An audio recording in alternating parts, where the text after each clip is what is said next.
Hello students, good afternoon. ये आपका class 9 का इम्पोर्टेंट क्वेश्चन है हिंदी का।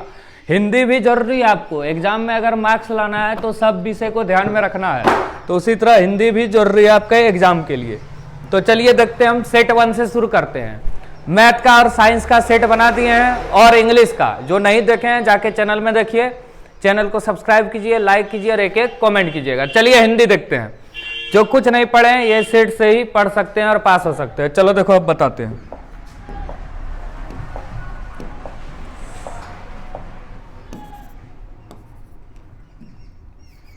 सबसे पहले देता है गद्यांश। निम्नलिखित गद्यांश को पढ़कर उसमें दिए गए प्रश्नों का उत्तर दें। भारतवर्ष बहुत पुराना देश है, सब कोई जानते हैं भारत बहुत पुराना है। उसकी सभ्यता और संस्कृति भी बहुत पुरानी है। भारतवासियों को अपनी सभ्यता और संस्कृति पर बड़ा गर्व है।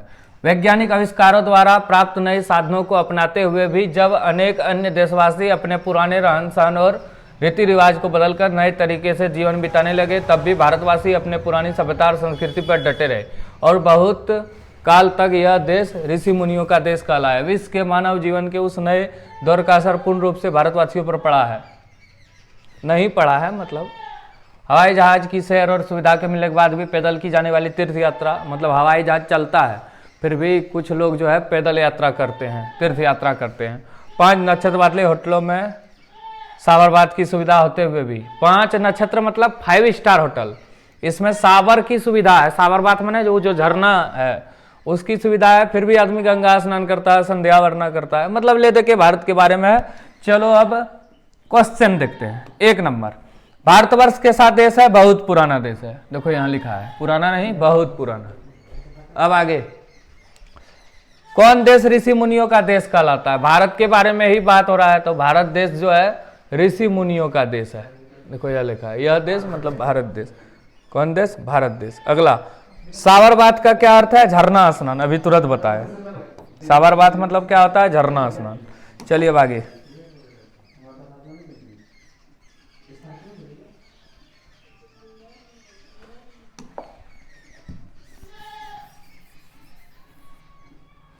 भारतीय किस पर डटे रहे? पुरानी सभ्यता संस्कृति पर। देखो लिखा है, बहुत सुविधा आने पर भी भारतीय लोग जो है पुरानी सभ्यता संस्कृति पर डटे रहे। देखो लिखा है, भारतवासी अपनी पुरानी सभ्यता और संस्कृति पर डटे रहे। हवाई जहाज की सैर की सुविधा मिलने के बाद भी तीर्थ यात्री किस प्रकार की यात्रा करते हैं? पैदल चल के। पैदल चल के तीर्थ यात्री क्या करता है? यात्रा करते हैं। देखो लिखा है। हो गया एक पैसेज। अब चलिए दूसरा पैसेज पे आते हैं।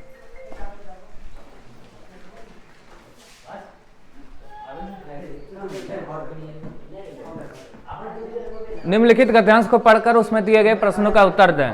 हम जिस तरह भोजन करते हैं, गाछ वृक्ष माने पेड़ पौधे भी उसी तरह भोजन करते हैं। हमारे दांत है, कठोर चीज खा लेते हैं। नन्हे बच्चों के दांत नहीं होते, वे केवल दूध पीते हैं। गाछ वृक्ष के भी दांत नहीं होते। मतलब ये देख, ये पैसेज जो है गद्यांश पेड़ पौधे के बारे में बताया गया है। चलो देखो, गाछ वृक्ष का क्या अर्थ है? पेड़ पौधे। गाछ वृक्ष के क्या नहीं होते? दांत। देखो यहां लिखा है, जैसे बच्चे के दांत नहीं होते तो गाछ वृक्ष के भी दांत नहीं होते। गाछ वृक्ष किसके द्वारा माटी से रसपान करते हैं? गाछ वृक्ष जड़ के द्वारा, मतलब जड़ के द्वारा क्या करता है? वो खनिज लवण को खींचता है और रसपान करता है। पेड़ कब मर जाते हैं? माटी में पानी डालने पर उसके भीतर बहुत से द्रव गल जाते हैं। गाछ वृक्ष वही तमाम द्रव सोखते हैं, जहाँ पेड़ को जड़ों को पानी ना मिलने से पेड़ का वजन बंद हो जाता है और पेड़ मर जाते हैं पानी ना मिलने से। पेड़ के शरीर में रस का संचय किस तरह से होता है? तना से, पत्तों से, फूल से, माटी से। पेड़ के शरीर में रस का संचय माटी से होता है। देखो लिखा होगा।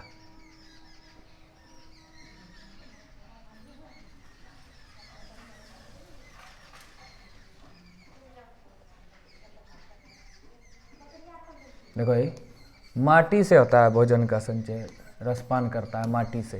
तो माटी हो गया, हो गया पैसेज हो गया। चलो अब आगे देखो। हाँ ये बहुत अच्छा है।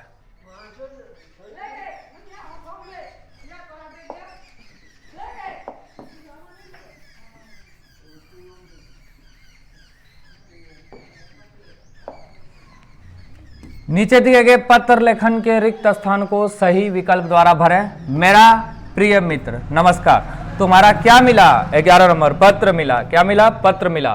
खुशी हुई तुम वाद विवाद, वाद विवाद एगो प्रतियोगिता होता है, वाद विवाद प्रतियोगिता में प्रथम आए हो। मैं डैश नहीं कह सकता, मैं कह नहीं सकता कि कितनी खुश हूं। तुम इसी तरह मन लगाकर पढ़ाई के साथ साथ विद्यालय के अन्य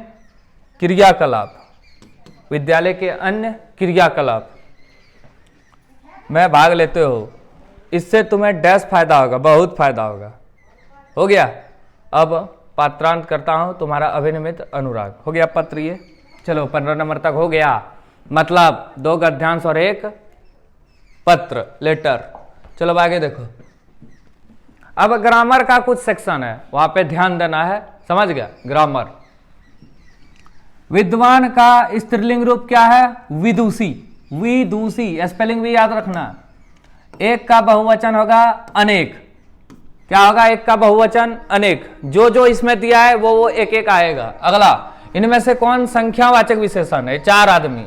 सफेद घोड़ा नहीं है, गुण है। लाल फूल, अच्छी चाय, सब गुण है, तो क्या है? 4 आदमी। रचना की दृष्टि से वाक्य 3 भेद होते हैं, सरल वाक्य, संयुक्त वाक्य, मिश्र वाक्य। हो गया। इनमें से कौन आंख का पर्यायवाची नहीं है? लोचन है, चक्षु है, नयन है, नासिका। नासिका नहीं है, नहीं है पूछा है। न चिन्ह का प्रयोग किस कारक में होता है? कर्ता कारक। कर्ता ने। कमर कसना मुहावरा जो है, इसका अर्थ क्या होगा? तैयार होना। कमर कस लिया, तैयार है परीक्षा के लिए, युद्ध में लड़ने के लिए।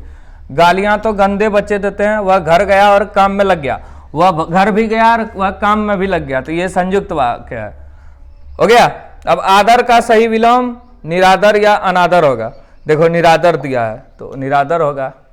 25 का बी निरादर। आदर का अनादर भी हो सकता है। हो गया। चलो अब आगे देखो।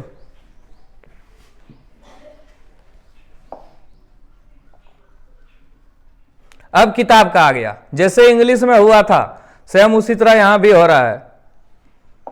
2 बेलों की कथा में दोनों बेल का नाम क्या है? 2 बेलों की कथा जो है प्रेमचंद के द्वारा लिखित कहानी है, उसमें बताया गया है 2 बेल का नाम हीरा और मोती। लहासा की ओर जो है एक पाठ है, इसको कौन लिखा है? राहुल संस्कृतायन। कौन लिखा है?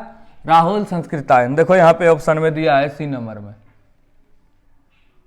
सी नंबर में दिया है राहुल संस्कृतायन। मेरे बचपन के दिन किस प्रकार का पाठ है? मेरे बचपन के दिन। अब लेखक इसमें अपने बचपन के दिनों के बारे में बात कर रहा है, तो वो बचपन का दिन क्या होगा?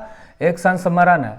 विलासिता की सामग्री बाजार में भरा पड़ा है। विलासिता की वस्तु मने जो जीवन जीने के लिए उतना आवश्यक नहीं है, जैसे भोजन, पानी, आवास, कपड़ा, ये सब आवश्यक है, लेकिन फ्रिज, टीवी, एसी, मोबाइल इतना आवश्यक नहीं है, इसके बिना भी हम लोग रह सकते हैं, तो उसको बोलते हैं विलासिता की वस्तु।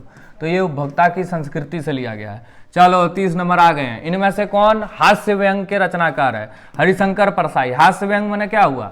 मतलब जैसे किसी का मजाक उड़ाना, जैसे किसी का मजाक उड़ा रहे हैं तो सबको बोलते हैं हास्य व्यंग। हो गया।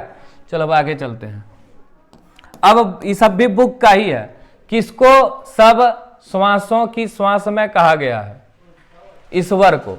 सब श्वासों की श्वास में किसको कहा गया है? ईश्वर को। कवि रस रवान किसकी भक्ति में लीन है? एक कवि है रस खान या रस खान, हाँ रस खान है, ये किसकी भक्ति में लीन है? लेखक जो है कवि किसकी बात कर रहा है? ये कृष्ण की बात कर रहा है। मतलब कवि रस खान जो है कृष्ण की भक्ति में लीन है। कवि माखनलाल चतुर्वेदी जेल में कैसे हैं? उदास। जेल में कोई खुश थोड़ा रहेगा। ग्रामश्री कविता में किस ऋतु का वर्णन है? ग्रामश्री ये गांव को, फसल को ध्यान में रखते हुए बताया गया है। ग्रीष्म ऋतु, वर्षा ऋतु, शरद ऋतु, शिशिर ऋतु, यही है। इसको पतझड़ भी बोलते हैं। हरा ठिगना चना का वर्णन किस कविता में हुआ है? ये कविता कोई पढ़ा है तब ये बना पाएगा, नहीं तो नहीं बनेगा। चंद्र गहना से लौटती बेर, ये होगा चंद्र गहना से लौटती बेर।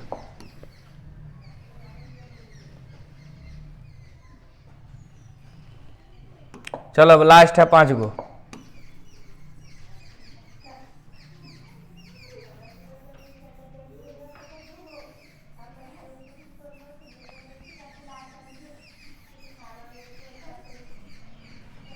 देखो क्या क्या हो गया एक बार।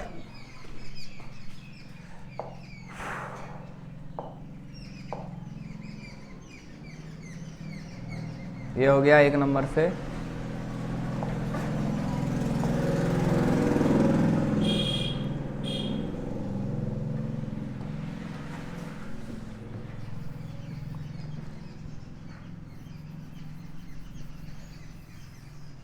चलो अब यहां ध्यान दो।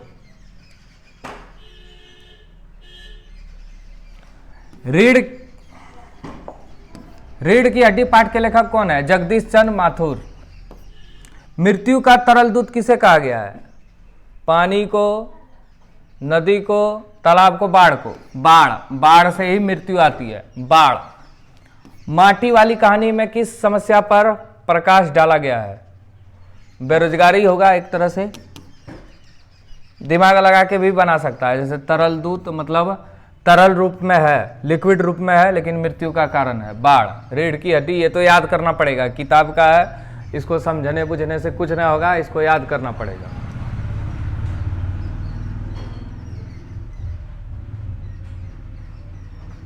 रीढ़ की हड्डी पाठ में विवाह योग्य कन्या का नाम क्या है? उमा। इस जल प्रलय में पाठ में किस शहर में आई बाढ़ का वर्णन किया गया है? 40 नंबर जो क्वेश्चन है वो पटना।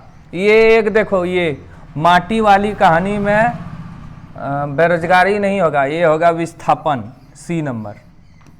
किताब उतना पढ़े नहीं है इसलिए याद नहीं है। विस्थापन, माटी वाली कहानी में किस समस्या पर प्रकाश डाला गया है? विस्थापन, सी नंबर। ठीक है, थैंक यू, हो गया आपका सेट 1 कंप्लीट।